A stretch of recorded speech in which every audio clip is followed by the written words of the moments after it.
Siya ngayon sa ngayon mga kaibigan, no, sa kasalukuyan kumukulo na po siya mga kaibigan, no. Kumukulo na yung sabaw.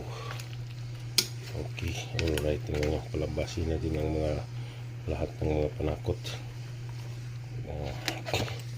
May own recipe ito mga kaibigan, kaya kanto may own recipe. Sobrang yummy na ito. Daming palabasin lang natin yung mga panakot na nasa ilalim. Nasa ilalim yung mga panakot nito.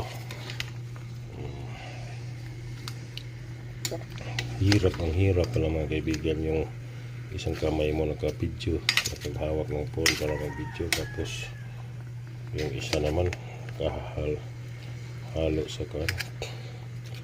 Ito mga kaibigan, malaking ito mga kaibigan, kasi yun ang sa akin. Akin yan mga kaibigan, sa nagluluto yan, kaya doon natin siya ilagay sa ilalim kasi malaki, mas matagal yung lumambot yung karne na yan kasi malaki siya. Okay, alright. Yummy nito mga kaibigan, yummy, super yummy. Mamaya ulit mga kaibigan.